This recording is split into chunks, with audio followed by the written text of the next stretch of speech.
Chapter 12 का next part है measuring risk. Risk को मेजर कैसे करें। ठीक है। एक इफेक्टिव रिस्क मैनेजमेंट टेक्निक जो होती है वो इन्वॉल्व होती है। बट बिफोर मेजर आप कैसे डिफाइन करते हैं रिस्क को। ठीक है। रिस्क क्या होता है? Risk is the variability in the value of any expected outcome. Risk positive भी होता है एंड निगेटिव भी होता है। ठीक है, लेकिन हम केवल डाउन साइड रिस्क को ही देखते हैं क्योंकि इससे हमें लॉस होता है। This variability allows due to the sensitivity of outcome of certain uncontrollable, unpredictable, and volatile risk causing factors. Risk is known certainty. When we don't know anything about risk, we call it uncertainty. यानी कि हम नहीं जानते क्या होने वाला है। ठीक है। जैसे सुनामी आने वाली, वी एक्सपीरियंस सुनामी, और onslaught of corona virus, हम नहीं जानते इसके बारे में। ठीक है। Research we develop more understanding about casual factor of this phenomena.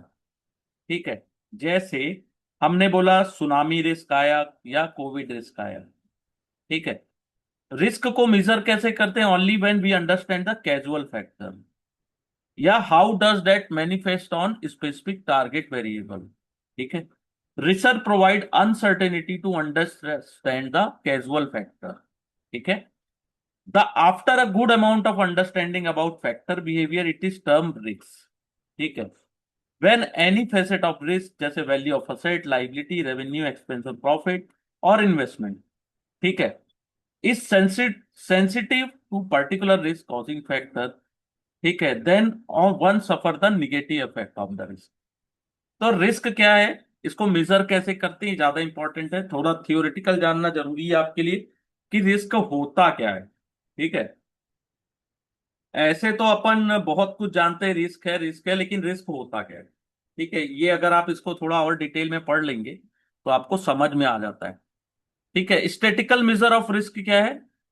Very common way to define risk in investment is using variability of return around the mean return. ठीक है।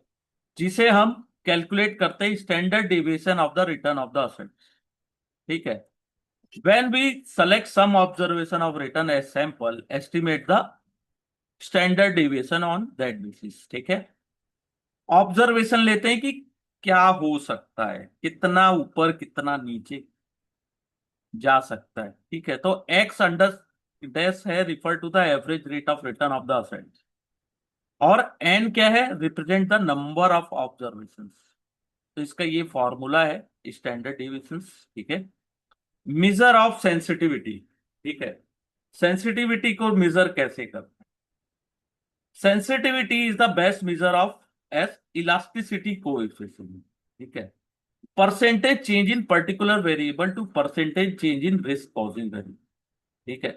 तो इसमें क्या क्या चीजें, तीन चीजें, beta, modified duration and delta.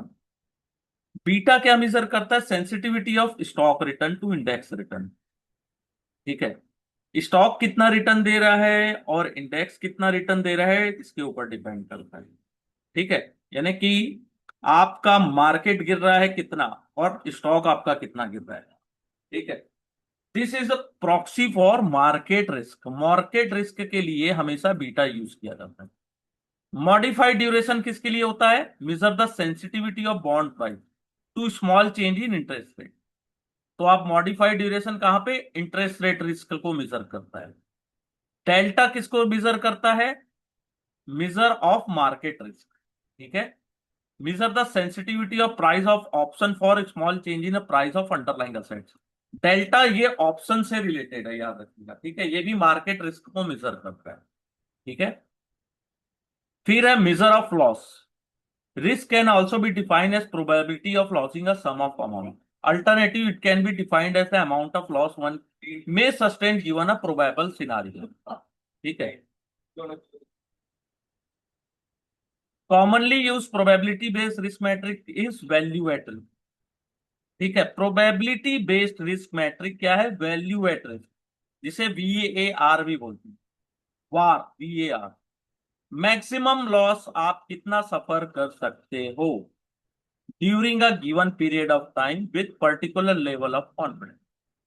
अगर किसी का बीएआर है पोर्टफोलियो का 12%, मीन्स 99% चांस है, 100 - 1, कि लॉस इन द पोर्टफोलियो 12% से ज्यादा नहीं है। ठीक है। या 1% चांस है कि लॉस 12% से ऊपर हो। ठीक है। कॉन्सेप्ट अब नेक्स्ट है, देखो ये बहुत इजी है, इसको जितने बार आप रिपीट करोगे उतने बार आपको अच्छे से समझ में आने लगेगा। अगर आप इसको सोचोगे कि ये नहीं बनेगा, हम नहीं नहीं सीख सकते, तो ये कभी नहीं बनने वाला आपसे। ठीक है, बहुत इजी है ये। और यहां से बहुत इजी इजी क्वेश्चंस ही आते हैं। ठीक है, ये चीज याद रखिएगा।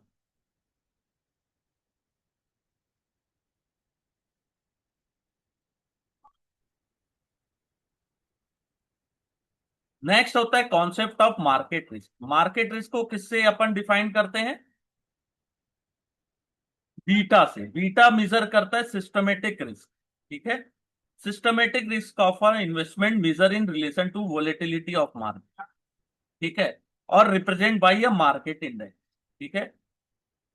और it is a proxy of risk that can not be diversified. तो मार्केट रिस्क आपको पता होगा कि वो डाइवर्सिफाइड नहीं होता है। ठीक है। मार्केट रिस्क कभी भी डाइवर्सिफाइड नहीं कर सकते अपन, है ना। डाइवर्सिफाइड करने से रिस्क टोलरेट नहीं होता है। ठीक है। तो ये बीटा हमेशा याद रखिएगा। अगर 1 बीटा है, बीटा ऑफ 1 इंडिकेट क्या करता है? That security return will 1 time the percentage change in index और मार्केट रिटर्न। ठीक है। जैसे मार्केट रिटर्न 10% है और सिक्योरिटी रिटर्न भी वुड बी 1 टाइम, यानी कि 10%।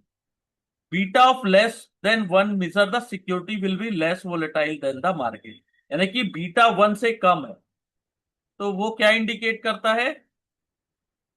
कि वो मार्केट से कम वोलेटाइल है। ठीक है।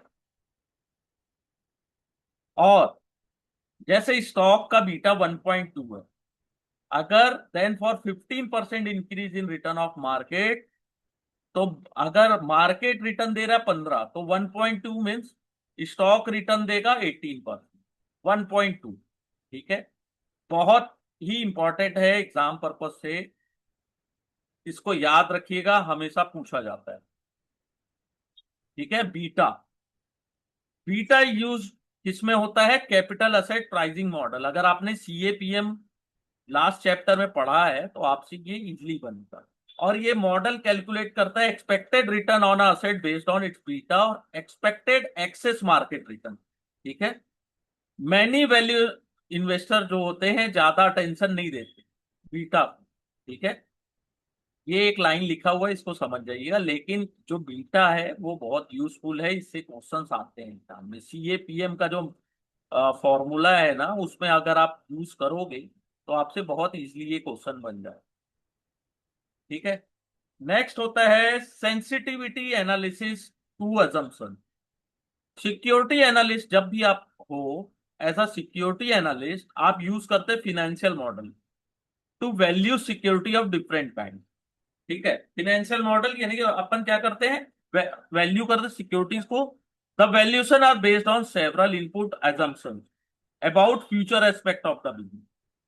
ठीक है। कुछ assumption बहुत क्रिटिकल होते हैं। The output from the model is only as good as reliable as the quality of variable that have been plug into it. ठीक है। तो many of the input may be assumption और based on calculation after consideration are number of factors. ठीक है। तो इसमें क्या क्या फैक्टर्स है? It's sufficient rigour does not into the research collecting the evaluation information. ठीक है। कुछ assumption अपने को एनालिसिस में लेना पड़ता है। जैसे in its DCF valuation model, discounting rate is primary to arrive at the value of chip। ठीक है। तो discounting rate must reflect the risk inert in the business. ठीक है। तो बस इसको अगर एक लाइन में अगर आप समझोगे तो बहुत सारे अजम्पशन, जब भी एज ए एनालिस्ट आप काम करते हैं तो बहुत सारे अजम्पशन लेने थे। नेक्स्ट है मार्जिन ऑफ सेफ्टी। इसको पॉपुलराइज किसने किया था? बेंजामिन ग्राम ने। इनको फादर ऑफ वैल्यू इन्वेस्टिंग भी कहते हैं। ठीक है। मार्जिन ऑफ सेफ्टी क्या अलाउ करता है? Investment to be made with minimum downside. लेकिन इसका ये मतलब नहीं है कि आपको सक्सेसफुल इन्वेस्टमेंट की गारंटी। ठीक है। It does provide room for error question against the analyst judgement on valuation of. ठीक है, ये पॉइंट इंपॉर्टेंट है। ठीक है। कोई यूनिवर्सल स्टैंडर्ड नहीं होता कि आप मार्जिन, जो how wide the margin in margin of safety should be. ठीक है। नेक्स्ट है comparison of equity return and bond. Bond and equity return दोनों अलग अलग होती है। Level of return and composition of return.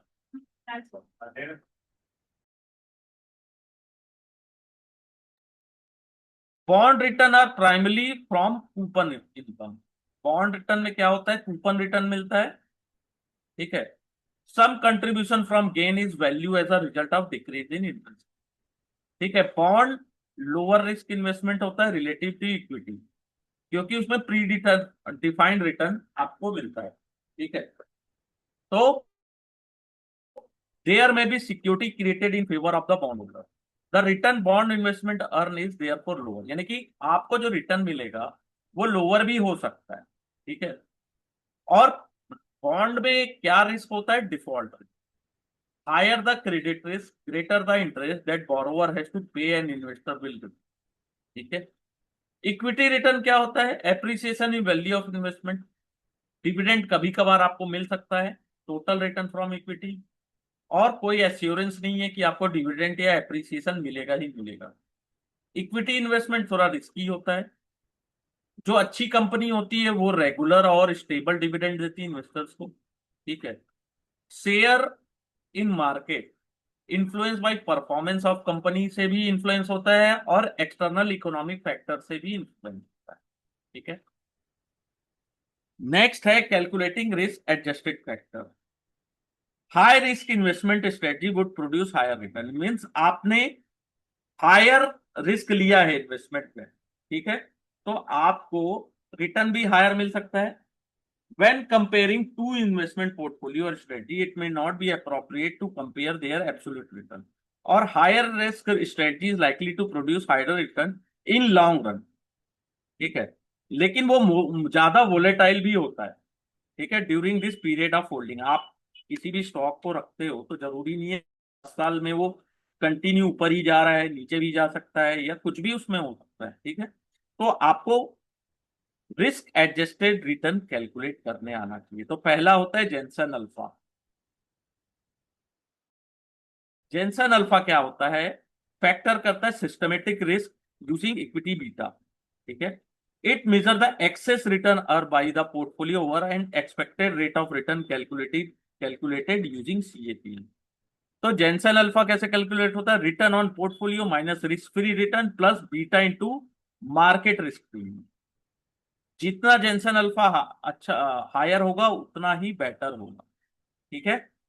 ये आते हैं क्वेश्चन। आप अगर म्यूचुअल फंड का एग्जाम दो, पीएमएस का दे दो, इन्वेस्टमेंट एडवाइजर का दे दो, और ये जो अपन एग्जाम की बात कर रहा हूं अभी, जो अपन रिसर्च एनालिस्ट का है, इसमें तो है ही नहीं।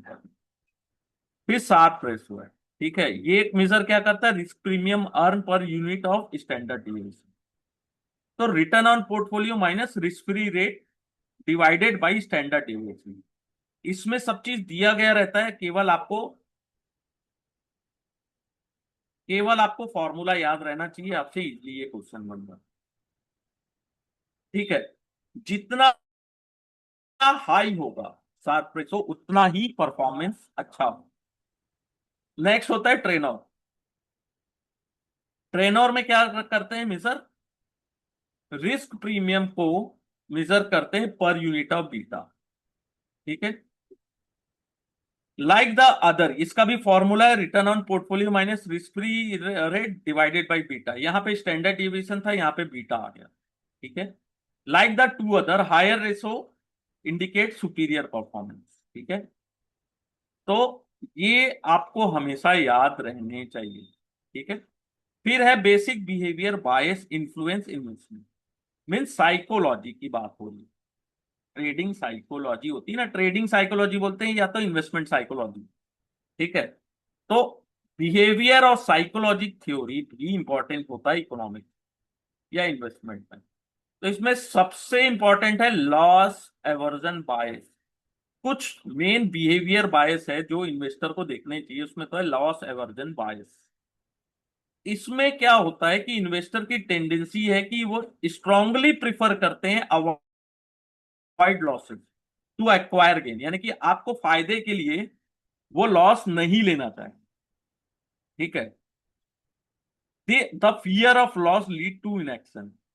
Studies show that pain of loss is twice as strong as pleasure of gain. जैसा इसमें लिखा है वैसा ही इसको याद करिएगा या समझिएगा। एज इट इज पूछा जाता है। ठीक है। Pain of loss is twice as strong as the pleasure of gain of similar magnitude. Investor के पास इंफॉर्मेशन भी होती है, एनालिसिस भी होता है। Favoring a particular action in the mind of investor may lead to a loss। ठीक है, फिर भी कुछ नहीं करते। ठीक है। Holding on to closing stock, avoiding riskier asset class like equity when there is lot of information and discussion going around the market volume। Confirmation bias second. Confirmation यानी कि my side bias in the tendency of search for interpret or prioritize information in a way that confirm one belief or hypothesis। It is a type of cognitive bias, systematic error of inductive reasoning। Trader जब भी stock buy करते हैं for a reason, that reason doesn't work out, so that trader make up another one for owning the position. ठीक है। जब trader bye करते हैं कोई स्टॉक को कोई रीजन से और वो रीजन वर्क नहीं करता है, तो ट्रेडर क्या करते हैं, make up one of for owning the position. ठीक है। We make decision in mind, हमने डिसीजन ले लिया दिमाग में, और find for the information to justify, यानी कि एक इंफॉर्मेशन अपन खोजते रहते हैं कि जस्टिफाई कर सके। ठीक है। Ownership bias, thing owned by the appear most valuable to us, sometime known as the endowment effect। It reflects the tendency to place higher value on a position than other one। ठीक है। It can cause investor to hold position they would themselves not buy at current level। ठीक है। तो ownership बाइस है, जैसा लिखा है वैसे ही याद करिएगा। इसमें क्या होता है कि कई बार इन्वेस्टर ऐसी पोजीशन को भी होल्ड करते हैं जो खुद वो बाय नहीं करते अगर उस करंट लेवल पे stock. Gambler policy, predicting absolute random event on the basis of what happened in past, past में जो हुआ उसके according. Making trend where there is existence. It is the mistaken belief that if something happen more frequent than normal during some period, then it will happen less frequent in future। ठीक है। ये gambler policy. देखो ये जितनी psychology है ना, इसको बहुत अच्छे से देखना। एक क्वेश्चन तो आता ही है, एक या दो क्वेश्चन आते ही है। ठीक है। और इसको जैसा बुक में लिखा है वैसा ही स्टडी करिएगा। Winner curse, tendency to make sure that competitive bid is won even after owing overpaying for the assets। ठीक है। Winner curse, tendency to make sure that competitive bid is won after owing overpaying for assets। ज्यादा पे कर दिया, 10 रुपए की चीज 500 में खरीद लिए, आपको साइकोलॉजिकल तो आपकी बिहेवियरल से तो आप जीत गए, लेकिन फिनेंशियली इट में बी अ लॉस। विनर कर्स ये आता है, बहुत इंपॉर्टेंट। फिर होता है herd mentality. This is the common behaviour disorder in investing community. This bias is a outcome of uncertainty and believe that other में हैव बेटर इन्फॉर्मेशन, यानी कि दूसरों के पास ज्यादा अच्छी इन्फॉर्मेशन। ठीक है। Which lead investor to follow the investment choice that other make. Such choice may seem right और even be justified by the short term performance. ठीक है। और कुछ समय ये बबल्स भी बनाते हैं और क्रैश भी होता है। ठीक है। स्मॉल इन्वेस्टर होते हैं ना, वो वॉच करते हैं other participant for confirmation and and up when market is over heating. And voice for correct, ठीक है। Most individuals do not against the crowd, as economist John Maynard Keynes said, it is better for reputation to fail convincingly than to succeed unconvincingly, ठीक है। तो ये भी है। Next है anchoring. Anchoring is the cognitive bias, describe करता है common human tendency to rely too heavily on the first piece of information when making decision. जब पहला इंफॉर्मेशन आपको मिल रहा है, ज्यादा उस पर बिलीव कर लेते हो जब भी डिसीजन लेते हो। Investor hold on some information that may no longer be relevant and make their decision based on that, ठीक है। New information label as incorrect, irrelevant and ignore in the decision making, ठीक है। पहला जो information मिला वो ज्यादा important, ठीक है। Investor who wait for the right price to sell even when new information indicate the expected price is no longer appropriate or exhibit this bias, ठीक है। जो एग्जांपल इसका एंकरिंग का कि कुछ लोग होल्ड करते हैं लूजिंग स्टॉक, ठीक है।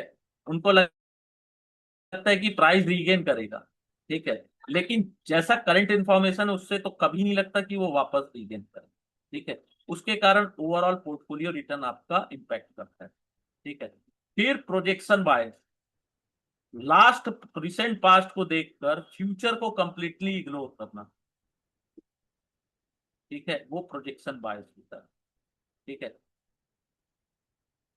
यहां पर आपका ये चैप्टर खत्म है। लेकिन ये इसके बाद जो नेक्स्ट इंपॉर्टेंट है, measuring liquidity of equity shares. देखो ये आता है क्वेश्चन, ये दो जो है ना,